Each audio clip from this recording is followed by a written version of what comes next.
having this interview in Pride Month. And so what are my thoughts about Pride Month? Well, the first thing I would say is that you should be very careful what you name things. And pride is not a virtue. And I've brought that up with people before, and their objection always is, well, they don't really mean pride. People are just trying to affirm their own identities. And, fair enough, I suppose, to some degree, but that was the name that was chosen, and that's the name that stuck. And pride is a cardinal sin, and there's a reason for that. And the reason is that pride means something like stubborn refusal to change when evidence of error is accruing, and it's not a good thing.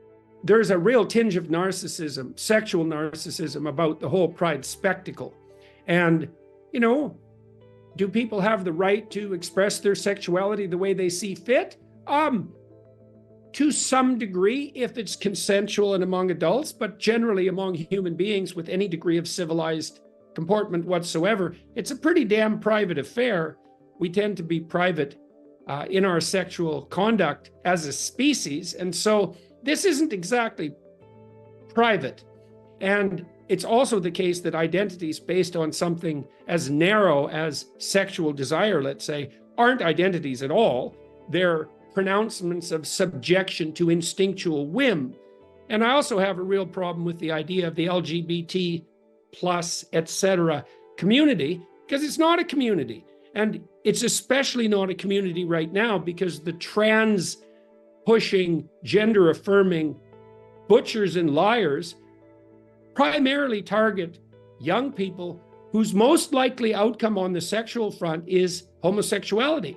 So the transgender affirming butchers and liars are differentially destroying the youthful gay community. And that's not a community by any stretch of the imagination. And there's a famous conservative thinker, Chesterton, and Chesterton has a concept, the fence, and Chesterton's fence is based on the observation that if you're walking somewhere you don't understand and you come across a fence, you should probably not tear it down because you don't know what it keeps in or out.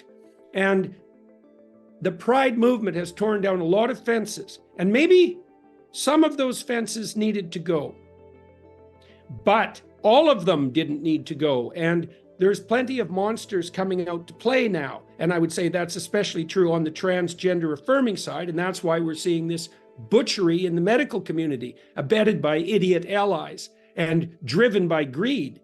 And those aren't the worst monsters that exist. And so if you tear down enough fences, you're going to find out what they're for. Now, I read recently, like this week, that support for gay marriage is plummeting. Right. It's like, well, keep pushing. You're going to lose everything you've gained. And I'm not celebrating that at all. That's not the point at all. But I'm just done with it. I don't like the flag. I think it's a piece of idiocy. I don't understand why it changes every bloody week. I don't know who makes those decisions. I don't like the acronym and all the mystery surrounding it. I don't like the fact that the LGBT agenda, whatever that is, increasingly dominates the school system. I don't like the fact that it's targeted at young people. And I think the surgery, the gender affirming care movement, I think it is Nazi Auschwitz level awful. That it should not only stop, and now, as they've decided to do in the UK and in most places in Europe, but I think all the people that were involved in the surgical transition of minors should be imprisoned. So there's a lot of house cleaning to do on the pride side of things.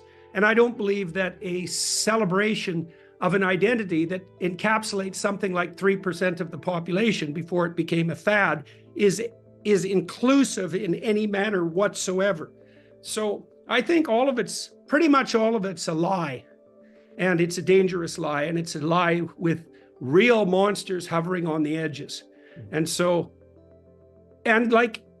enough. As far as I'm concerned, enough pride in the churches, enough pride in the bloody banks. I don't want to walk into the Bank of Nova Scotia and be celebrating pride. It's like I want to go and put my money in or take my money out without any political idiocy, and certainly without any celebration of sexuality. I don't know what the hell the banks think they're doing.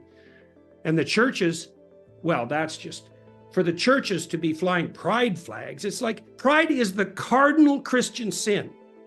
Right. So what the hell? What's going on with the flags exactly? What exactly are you celebrating here?